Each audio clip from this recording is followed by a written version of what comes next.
Welcome to the Reasons to Reason podcast. I'm your host and captain, Sal Galati. This is the show that's going to talk about all the things we're not supposed to: God, religion, and politics. So strap in, prepare to get offended, and maybe, just maybe, our nation can learn how to reason again. Excited for today. We got another gentleman in the basement, which is the studio, to have a little conversation. It's a new friend I made. His name's Justin Larson. Thank you for having me, Sal. Happy to be here. Yeah, very excited. So, little background on how Justin and I met. It actually goes hand in hand with the whole kind of premise of the show. My daughter goes in for, she's about 3.5, and she goes in for speech delay, work, and it's going really well. And Justin's son does the same thing. We met at one of those on Tuesday mornings. We have a little conversation, and right off the get-go, like I do, kind of initiated conversation and all the things we're talking about: God, religion, politics. And I've gotten to know Justin through that. He does some really cool work. We want to talk about that in line with working with autistic kids. Goes hand in hand with the conversation I want to have about kind of the FDA, what their role is, how could they help. And I thought it'd be a great opportunity to talk about his business, what he does, and learn something from him. You want to give me a little background on your degree? Yeah. Well, first of all, it's been great to talk to you, get to know you. I've enjoyed. Obviously, I've seen some progress from my son, too, but even when we get in the car, he's like, "You going to talk to Sal?" I was like, "Yep, sure am," so it's kind of been a fun tradition going there. He's excited. He's making friends, and I'm making friends as well. And it's been a good conversation, and I think it's laid a good foundation for us here. And getting to know each other, I've shared already with you my background. Professionally has been in special education. I've been a classroom teacher for a short period of my life, but now I have my own business where I'm working with kids on the spectrum. More than kids, it's teenagers and adults. I'm focused on that transition age, as the schools and state talk about, that 18 to 22, but it's really starts before and goes for the rest of life, teaching these young men and women how to become independent adults, or to the best of their ability do that. So I run a mentoring agency. We do social groups on the weekend and one-on-one mentoring throughout the week, which myself and my partners do the one-on-one mentoring. My background, studied religion undergraduate, and graduate work. Have done my work in special education, emphasis in behavioral modification, behavioral specialist, and autism. So I've kind of combined all that into one practice. I'm a football coach as well, so a lot of my clients even look at me. A lot of the places that we meet when we do our one-on-one mentoring, to be honest with you, is a weight room, is a gym. Because not only we're looking at being physically healthy, mentally healthy, but we're improving our social skills. And so one of the taglines of my business is, there's no better moment than now, and no better place to do these things in the actual world we're living in. So the big emphasis for me is out of the classroom, out of the psychologist's office, out of the doctor's office. We go to the world. We go to the outside world. We go to Starbucks. We go to LA Fitness. We go wherever life is. That's where we're going to learn from. And that's where, honestly, the outside world is going to learn about our guys, the population that I work with, and so we can really cohese that and become not us and them, but all together. And so that's awesome. The aim. Great. And just a caveat, so we've had usually it's a half hour together. Sure. And those half hours go by in about a minute and a half. It's unbelievable. Feeling wise. Yeah. And we've had other people come in, and I could hear them kind of listening to us, and they're enjoying it because it's again stuff that people don't talk about normally, but it's gratifying and it's useful. Yeah. So take a step back. Yeah. The beginning of the conversations, I'm gonna try to lay it out for you guys. We're gonna talk about kind of our views on God, and then go into the conversation on autism and his professional opinion on what's going on. And not that we're gonna solve anything, but the point is to get people talking. So first off, though, first time we met, I was saying in the first episode, I mentioned how I started wearing a MAGA hat, Make America Great Again hat, after Trump had got shot at, just to I didn't want people viewing each other as us and them. Here's a guy here he's wearing a hat. Don't let the media villainize these people. So I asked Justin before the show, and then he started answering. I'm like, you know what, stop. This is going to be a great answer. If the first time I walked in the door at the school, I was wearing that hat, because I was telling him how I don't wear the hat when I know I'm going to be in a situation where my kids are interacting with adults, because I don't want it to affect that. Do you think the conversation would have flourished like it is now? I think the conversation would have happened. I think there would be a pause on my behalf, because the hat itself wouldn't have spurred the conversation. Your personality would have, but then the hat would have been subject for conversation.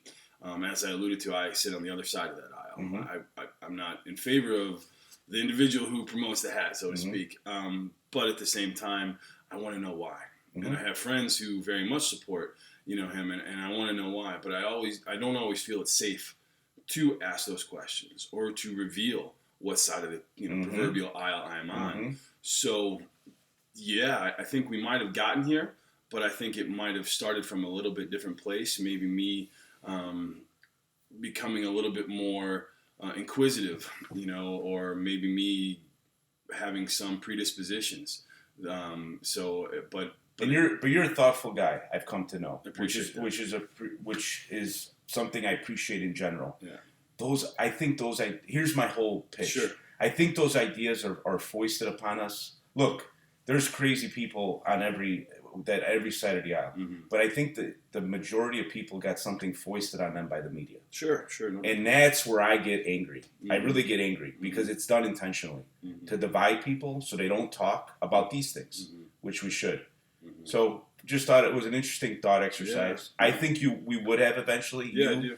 I see I know other people just they sneer or they say something, that's fine. But also I've had a lot of people come up and thank me for wearing a hat. Because they probably feel the way I do, not politically so much, but like it's okay to express our opinion. Yeah. I mean, it's not a hateful thing to say I side with this policy or that policy.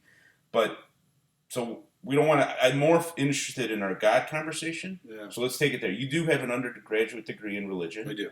And I think that came up pretty early on.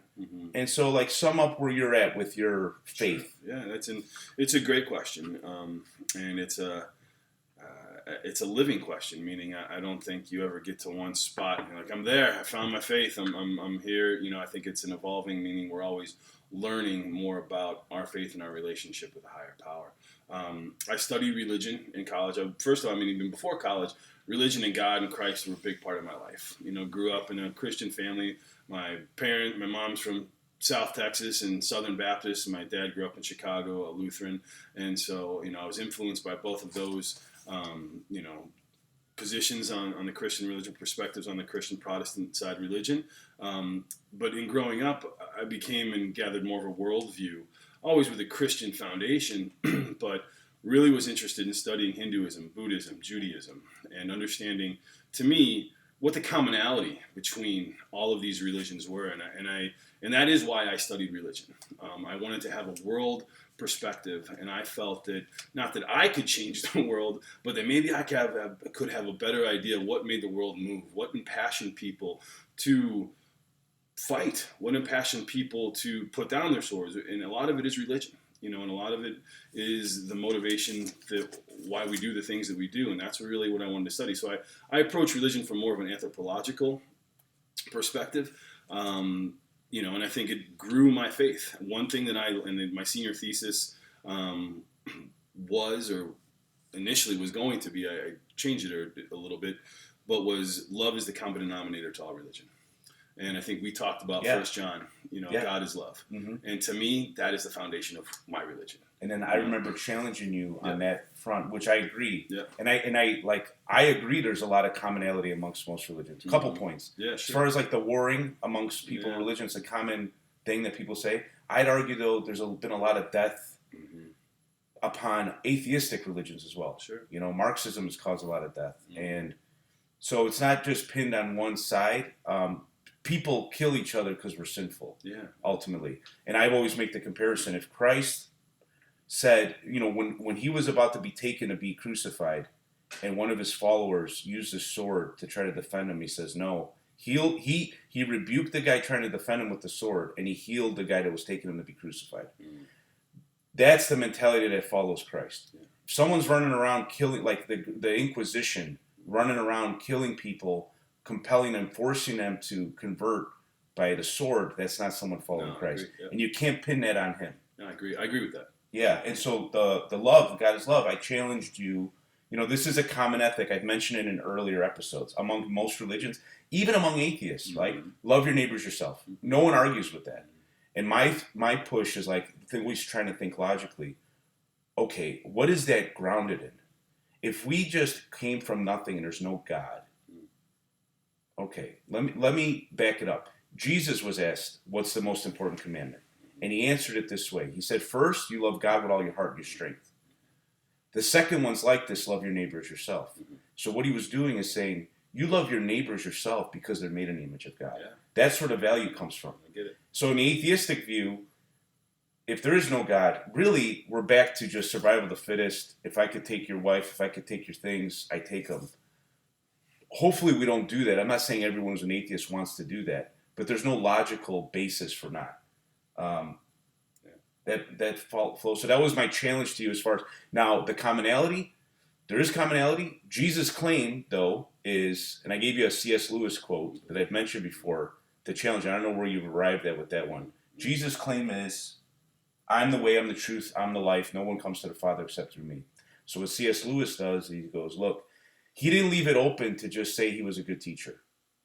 He made a claim. So he's either a nutcase, he's a liar, a deceiver, or he is who he claims to be. Sure. And we kind of have to arrive at one. And I'm not expecting you to arrive at one today. Yeah. But that was the challenge. Yeah. For the audience, too, to think about. Well, I mean, I guess my answer to that is he is giving you the answer to who he is when he says God is love. Or when John talks about him, God is love. And when he gives those commandments that, first is me and, understand God and devote yourself to God and understand love through that and then give love to your neighbors. I think what he's really saying, and if people can understand what true love is, and I think they understand God. Mm-hmm. If you really, but I don't understand, and I don't think that everybody truly can get in line with these dogmatic forces that are making you follow religion in a certain way, because it may take them from something else in their life, be it an inspirational person or some sort of other line of thinking that they've been devoted to in their entire life. Sometimes it comes down to this. I love Christ, the Christians mess it up. And Gandhi had the similar quote. Have you heard of Gandhi's quote? Yeah. Gandhi says, I love your Christ. Yeah. It's you Christians. Yeah, and he nailed it. And I actually mentioned another episode, but here's the thing. He made a very accurate observation. His theology is all wrong. Why? Because the claim of the Christ follower is not that I'm better than everyone else. Sure. The claim of the Christ follower is I'm highly aware of what a mess I am, and I appeal to his goodness. Yeah. And I want to be good like him. Sure. But that's an actual, look, like every term, right? There's someone who calls herself Christian because my parents are Christian, blah, blah, blah.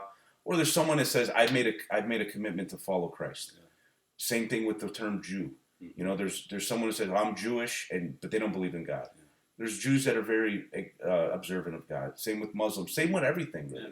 So these words, the word doesn't mean anything. You got to ask and see where they're at. No, and I agree with that. But I think, and I understand that there needs to be a process, and I understand that you can't just say, "Oh, I'm in love," and I understand love. I'm, almost the kind of a hippie sort of lifestyle, free love sort of thing. I think it's more than that. I think truly, if you understand love at its highest power, then you are living out a Christ-like life. Mm-hmm. But I think if you can understand love through Christ, or that Christ was love, I think that'll unite people rather than divide people. But I think it's a society that we're living in. It's too much your side or my side that really divides people. And so I think even if you have an atheist who is a loving person, I think they're understanding parts of Christ without the title of Christ. Sure.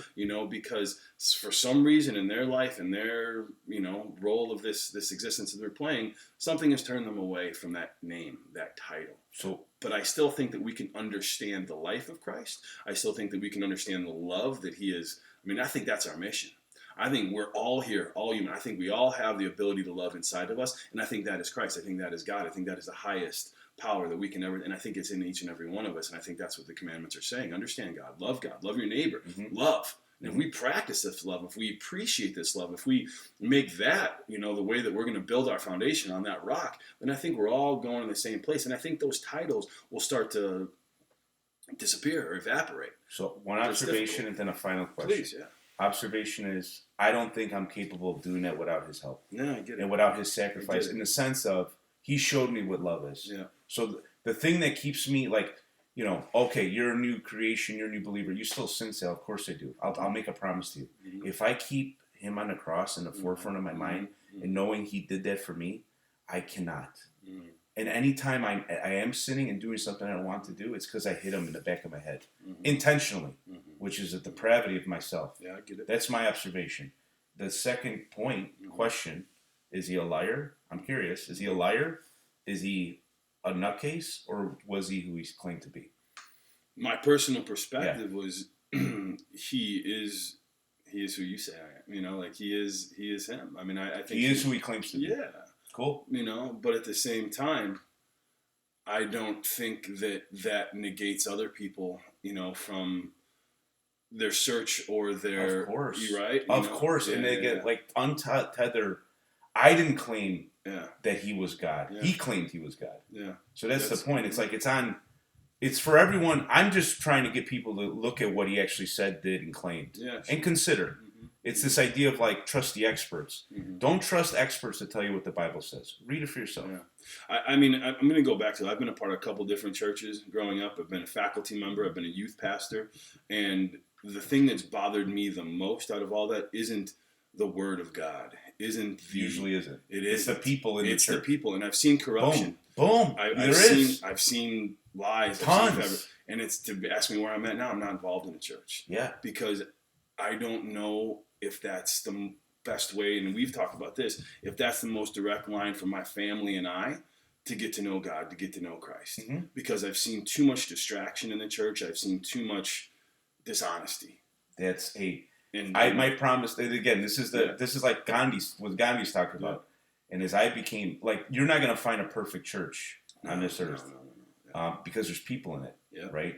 So you want to find a church that's just highly keen to that, checks and balances, keeping things. I mean, we're part of a church. We're grateful for the church. Yeah. It's not a claim that the church is perfect. Mm-hmm. But when you start seeing here's the thing: when you start seeing bad teaching coming in, you have to, if they're not stymieing that problem, and if you're seeing people getting too much power or having too much influence, and it's not being checked. Yeah.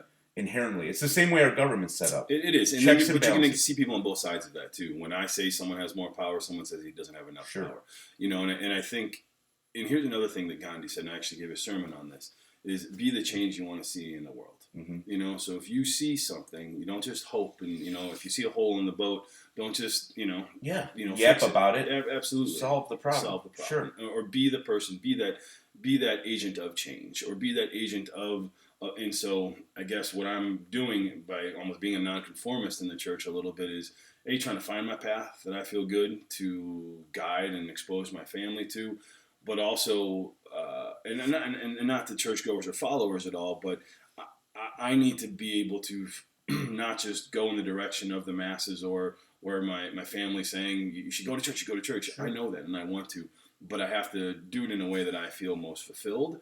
And I'm not sure where that is yet. I got a great way to wrap up this portion. Please. Yeah, we got it. I'm inviting you to church sometime in the next few weeks. Thank you. We're at 17 minutes. We're going to try to keep it under half hour. I know. See, and we joked about how we talk, and it's like a minute. Feels like a minute, but go. We're doing good. We're right where we want to be. Okay. So now the conversation's to autism, right? Last combo we had in the school in the thing, and I kind of mentioned it in Mafia and Politics.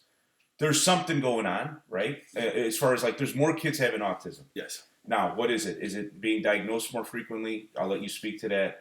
Yeah. Is there something in our food? Is there something in the drugs? Is there something to do with the vaccines? The comment on the vaccine is like, you know, this is where the labels get bad. Like I didn't get the COVID-19 vaccine.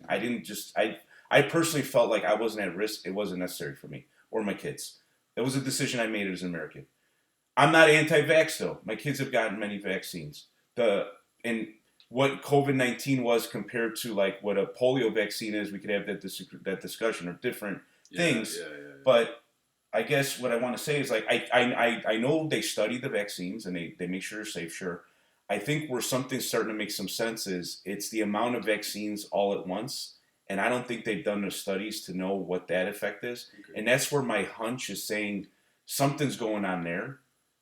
So I kind of I'll let you speak to it. Sure. You're the expert on the field. Sure.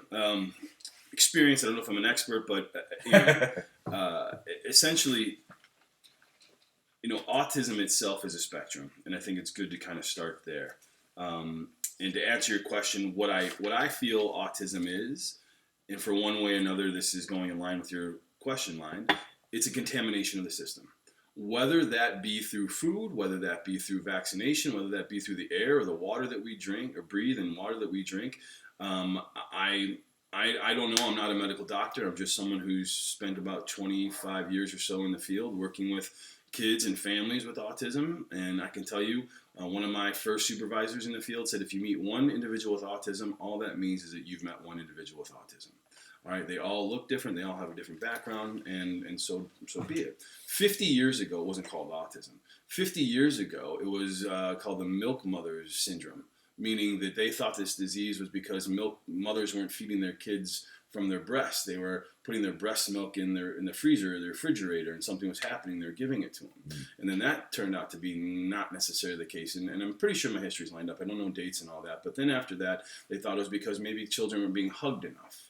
And so that was the line of thinking. But a lot of the blame went on the mothers. A lot of the blame went on the families for not providing, And Terrible. So there was a lot of guilt. There was a lot of institutionalization going on with this population. And so as medicine has advanced and, and as we've learned through the attributes of these individuals with autism, as I just spoke of, it's a spectrum. It's not just this, you qualify because and all kids with autism look the same, but basically autism is a speech and a social deficit, and it also encompasses learning deficits as well. But you also have kids with Asperger's syndrome who have social deficits that are brilliant engineers but have difficulty. So they just look at the world differently. I've met people like that. Like they have a strength actually in some areas. Absolutely, because their mind processes stuff not the way ours does. Yeah. But it's a superpower. Some of my guys, you can ask them who won an Academy Award in 1968 for this, and they're going to know. Amazing memory. It's unbelievable. I had an older cousin. He just passed. A cousin of my father's,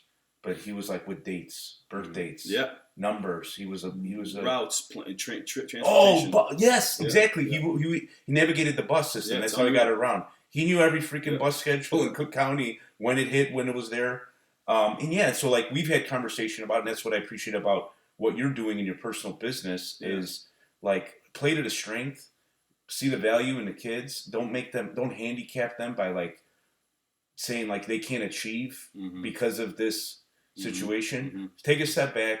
One thing I mentioned, it was an anecdotal story where a mother was having a kid with some issues, behavioral issues. Yeah. And they changed one thing. They cleaned up the food. There you go. They went to just clean food and they saw remarkable results. Yes.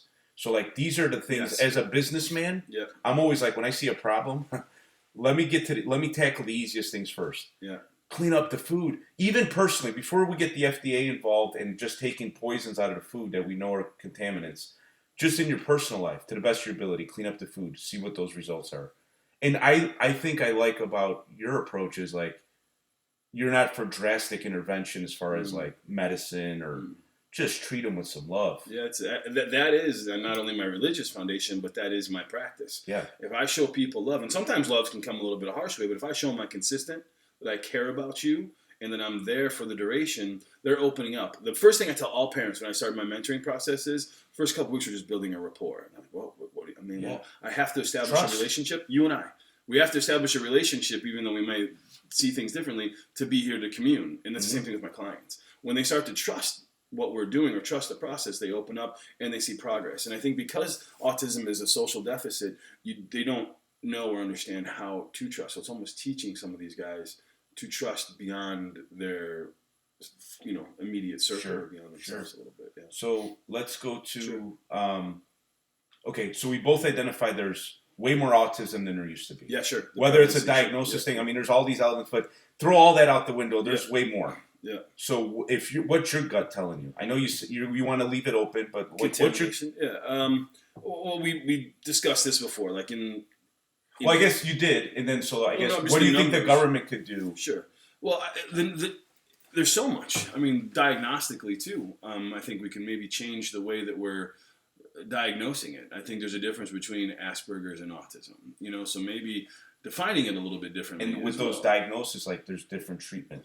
Ultimately, right? That's why you want to distinguish the two. Well, and there is technically in the DSM, which is the Diagnostic Manual, DSM-5, they have separated Asperger's and autism, but still kind of under the same diagnostic rate, where now it's like 1 in 40, or was 1 in 8. So pretty much the kids with the label of Asperger's have a higher academic, ability, outcome potentially, and they have maybe more specific perseverations that are more applicable to the world we live in today. So their functionality can probably be more in line with independent living situation potentially. Where kids with you just have an autism diagnosis, it's a little maybe less specific. Mm-hmm. So maybe we get more specific with our diagnosis. Okay, that's just the labeling.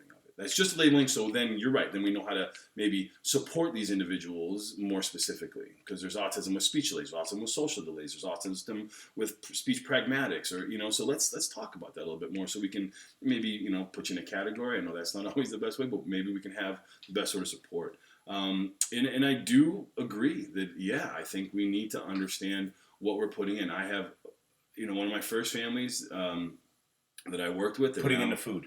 Yeah, their big thing is the food and the shots, the inoculations. Both of their children have autism. And both of them are deeply impacted by autism, one more than the other. And her biggest regret in life is vaccinating her children. She believes, that the vaccinations did it. That's the gutting thing, is like, we don't know if it is. We don't. But then when you think, like, I had a hand in it. Yeah. I don't know if we mentioned earlier in the episode, like, we met because our kids both have speech delay. Yeah. There's a thing in my gut saying it has something to do with something in the food that we're eating that I try to keep clean but I don't know. I don't know either. And then the proof and the evidence combo, right? There's evidence, and I might do a whole episode on proof versus evidence, like, what are the different... There's evidence. We have evidence. There's something going on. Mm-hmm. Can we prove it? We can, maybe, but we got to look at it. I'm very open to looking, and I think we need to keep looking, because there's obviously something there, and there's obviously something is either being more diagnosed, there's something that is more diagnosable. There's no doubt about it. I guess, and this is where we're kind of going off what you said last year. My fear sometimes is... This is a great way to end it, by the way, because we're coming up on half an hour, but I think this is going to be a great spot to end it, where we disagree a little bit, but I think we agree. Yeah. But go ahead. Yeah, I'm just saying, I think that there needs to be more work. There absolutely needs to be more work, more research, more evidence-founded, but the governing body that is doing that, I don't know. Be frank. Go. I don't know if they have my trust. Yeah. I don't know if they're looking for evidence that they want to find, or to prove their point is true and factual, or if they're really looking for true outcomes, and I just don't know. So let's call a spade a spade. We got the new Trump administration coming in. We got Bobby Kennedy, who's been, everyone calls him an anti-vaxxer. I don't consider him an anti-vaxxer. He talks all the time. His kids are vaccinated. I think he's got some skepticism. No doubt. I think he sees that there's some corruption. And, like, do I trust anyone fully? No. Right? And I think that's where we agree. Yeah.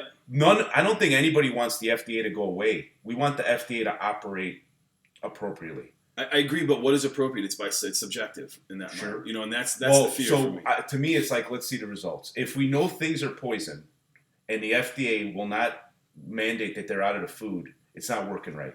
I just think there needs to be more medical doctors in the room, because Amen. Too many politicians. That's it. The FDA and CDC, it's all political people. We don't need that. There's no scientists. They need to be paid well, and they have to be after the science. That's it. And not an agenda. And 1,000%. And so it goes to the episode Mafia and Politics, where the money has corrupted it. Yes. And I think they're serving a fake God, money. Yeah. And they're not serving a true God. Even if you don't believe in God, good. They're not serving good. And I believe that the highest good. So we'll see, and I challenge you. I'm like, hey, if they do a good job, like you'll acknowledge it. And you said, yeah, and I trust you would. Absolutely. I have confidence they will. I don't have a full confidence, but I will be keeping my eye on it. I don't want people to go hog wild and reform it in their image. I want it to be reformed to do its damn job. Yeah. Because it started off with good intentions. It did a good job, and now it's not. And we got to get it straight. Hope you enjoyed it. Yeah, it was great. We ended on a high note. We got a lot of intensity there, and maybe we'll do it again. Yeah. You want to mention the name of your business again? Sure. Insight Mentoring Services, located, How could people get a hold of you? Justin didn't want this to be an ad, and it wasn't an ad. It was a conversation. But I trust in getting to know him. He's doing some cool things and good work. And how could they get a hold of you? Just email me right now. Larson, Larson, Justin, Justin. D as in dog, Larson, Justin D at Gmail, and I can give you all of our pertinent information or answer questions or just have a conversation. Man, that was fun. Yeah, it was. I enjoyed it. Thanks for coming in. Thanks for joining us for another episode. I hope I got you thinking and out of your comfort zone. Believe me, the biggest fear your government has is a population that is thinking and talking to one another. So get out there, take a risk, start a conversation, make a friend, and reason with each other. Share the show with someone who you think needs to hear it. I wish you peace and love.